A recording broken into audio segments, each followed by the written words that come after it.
अभी तक के हमने वीडियो में देखा, हमने कंसेप्ट पढ़ा जहाँ पे हमने पूरे ट्रिग्नोमेट्रिक जो रेशियो थे जिसको हमने टीआर से शॉर्ट फॉर्म में बोल दिया था, तो हमने ट्रिग्नोमेट्रिक रेशियो को कैसे बाय हार्ट लर्न नहीं करना चाहिए। जनरली क्या होता है कि हमें ट्रायंगल दे दिया जाता है ना, थीटा, और बता दिया जाता है कि ये बेस है, ये परपेंडिकुलर या हाइपोटेनियस है, तो हम नीचे वाले साइड को हमेशा परपेंडिकुलर हमेशा बेस मान लेते हैं, है ना, और जो स्ट्रेट लाइन है उसको परपेंडिकुलर मान लेते हैं, जबकि ऐसा नहीं होता है। हमने अपनी प्रीवियस वीडियो में देखा कि थीटा के अकॉर्डिंग जो बेस, हाइपोटेनियस और परपेंडिकुलर डिसाइड होंगे। हाइपोटेनियस को पहचाना बहुत आसान होता है, जैसे 90 डिग्री तो 90 डिग्री के सामने हाइपोटेनियस। बस हम इसी के रिगार्डिंग अब हम क्वेश्चन को सॉल्व करने वाले हैं। पहले हम बेसिक क्वेश्चन उठाएंगे और फिर धीरे धीरे धीरे करके उसमें वेरिएशन में आएंगे, ठीक है।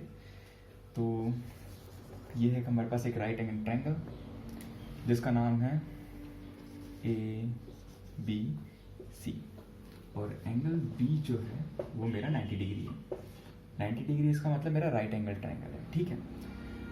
और मुझे इसका फाइंड आउट क्या करना है, मुझे फाइंड आउट करना है वही ट्रिग्नोमेट्रिक रेशियो। कैसे? साइन थीटा,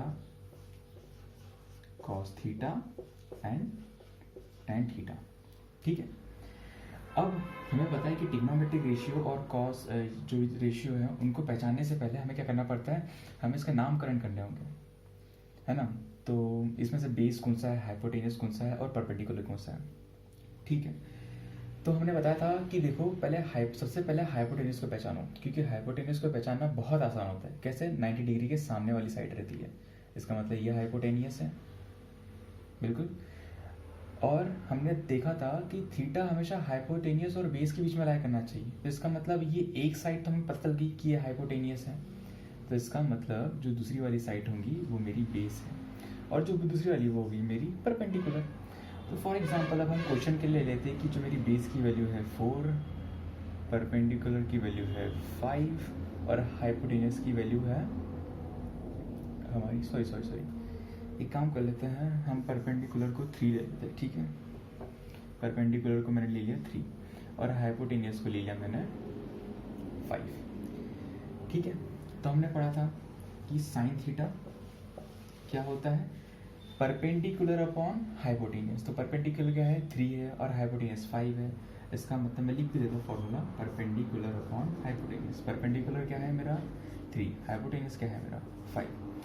उसी तरीके से कॉस थीटा क्या होगा, कॉस थीटा होगा मेरा बेस अपॉन हाइपोटेनियस। जो बेस है वो है मेरा 4 और हाइपोटेनियस है वो है मेरा 5। ये निकल आ गया मेरा कॉस थीटा। अब बचा टेन थीटा। टेन थीटा भी निकल आ जाएगा। टेन थीटा क्या होता है, परपेंडिकुलर अपॉन बेस, है ना, परपेंडिकुलर अपॉन बेस। तो परपेंडिकुलर क्या है मेरा 3 और बेस क्या है 4, तो टेन थीटा की भी वैल्यू निकल गई 3/4। तो देखा कितना सिंपल था। लेकिन ये टाइप 1 है, अगर मैं इस क्वेश्चन को देखूं तो ये टाइप 1 है। अब एक्चुअली में क्या होगा, क्वेश्चन इतना सिंपल नहीं आएगा। अब जैसे हमने ये तो 3 तो निकाल लिया, ठीक है, ये sign theta, cos theta main होता है और टेन थीटा। इसके बाद में जैसे अगर फॉर एग्जांपल आपको अगर कॉट निकालना है, तो हमने देखा था कि कॉट क्या होता है 1/tan थीटा का अपोजिट होता है। तो अगर tan थीटा क्या है 3/4 आएगा, तो कॉट क्या आएगा 4/3। सिंपल है। इसी तरीके से आप जो रिमेनिंग ट्रिग्नोमेट्रिक रेशियो है वो आप निकाल सकते हो। अब हम क्या करते हैं, क्वेश्चन में थोड़ा सा वेरिएशन लाते हैं और हम देखते हैं टाइप 2।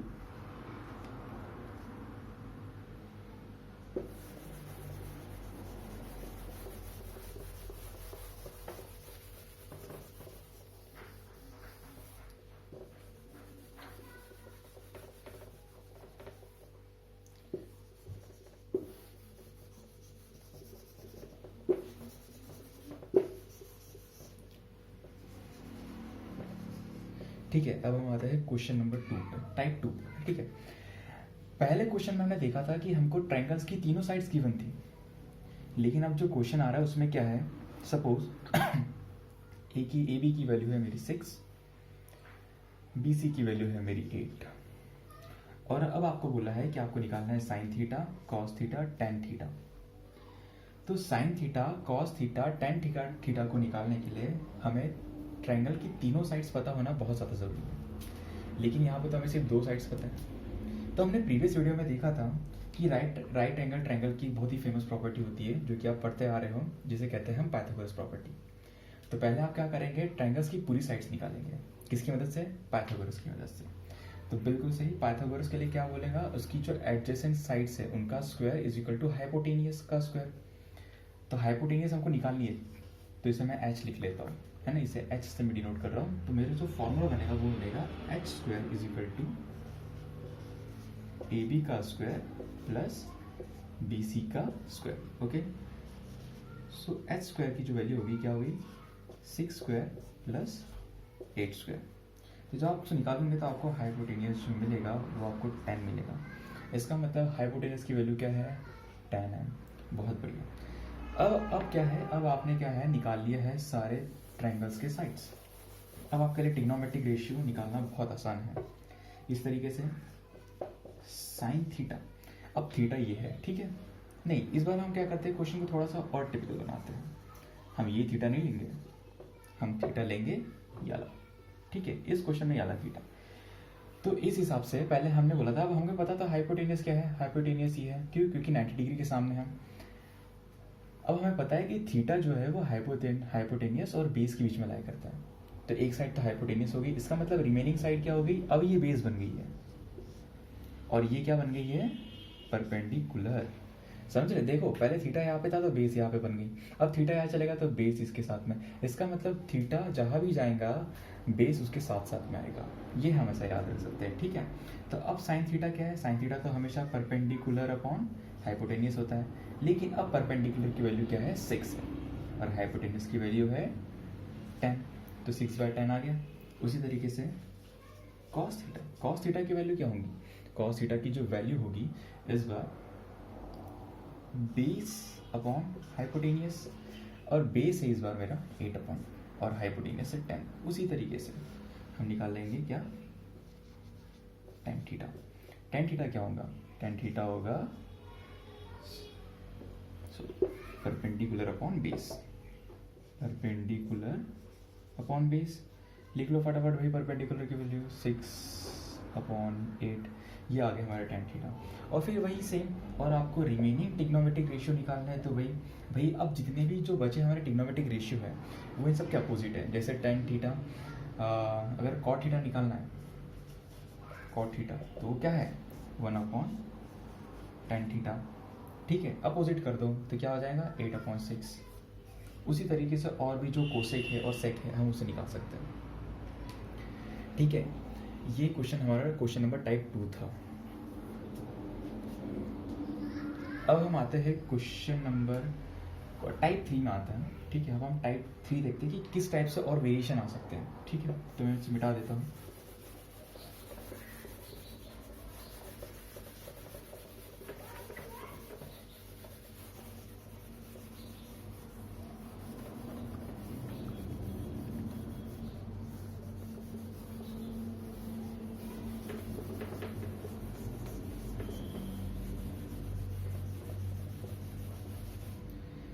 ठीक है, तो इस बार जो हम क्वेश्चन ले रहे हैं, अब क्या करेंगे हम, ट्रायंगल ऐसे नहीं, अब हम थोड़ा ओरिएंटेशन चेंज करेंगे ट्रायंगल का, ठीक है, ताकि आपको भी समझ में आए। इस बार हमने कुछ इस तरीके से ट्रायंगल लिया है, नाम सेम ही है, ABC, ठीक है ना। एंगल B जो है वो मेरा 90 डिग्री है, ठीक है।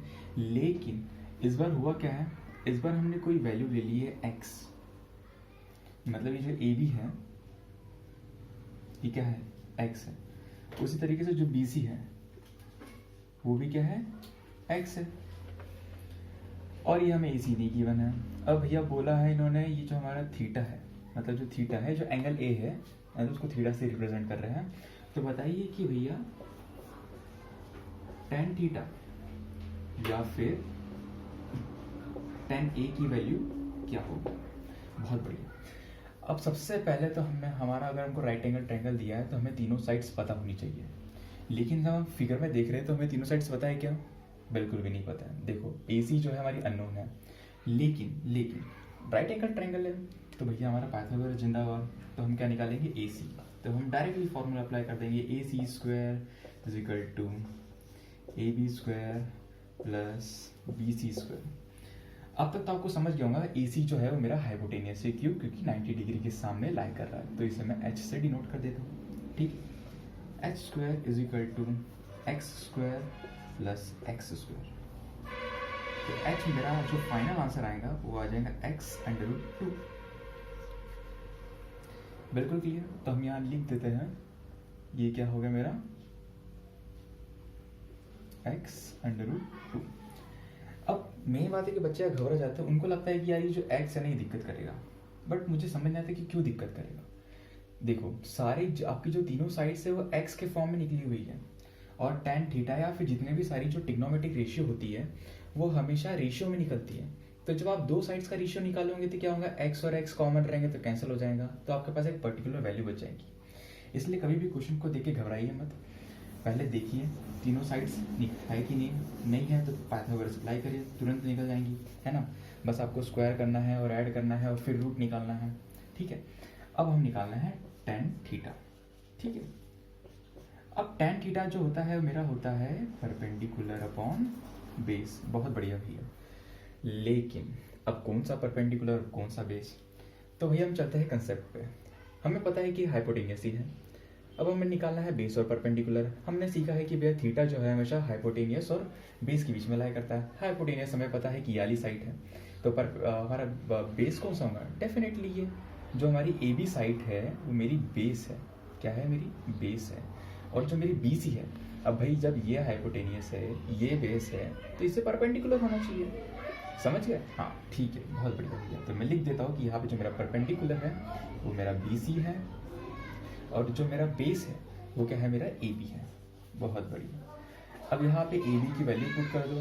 AB की वैल्यू है, BC की वैल्यू है x, AB की वैल्यू है x। बहुत बढ़िया, दोनों सेम है, कॉमन हो जाएगा। tan theta is equal to 1। ये आ गया हमारा tan theta is equal to 1।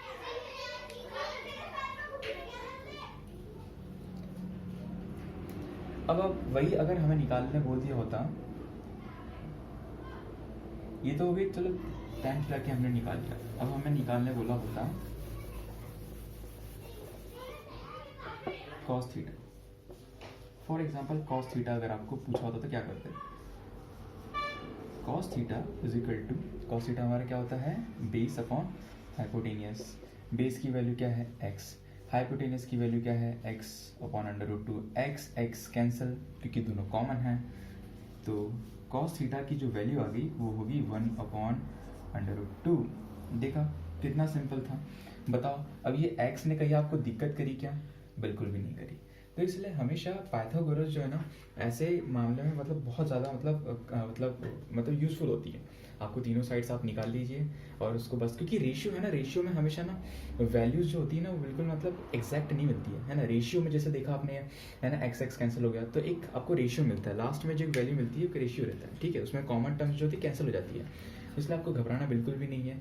चारों साइड्स को निकालिए, और इसमें बहुत सारे वेरिएशंस और आते हैं, तो हमने न्यूमेरिकल में देखा, लेकिन इसके आगे बहुत सारे प्रूफ वाले क्वेश्चन है, उसको हम नेक्स्ट वीडियो में कवर करेंगे। ठीक है, thank you so much, take care and bye bye and meet you in next lecture.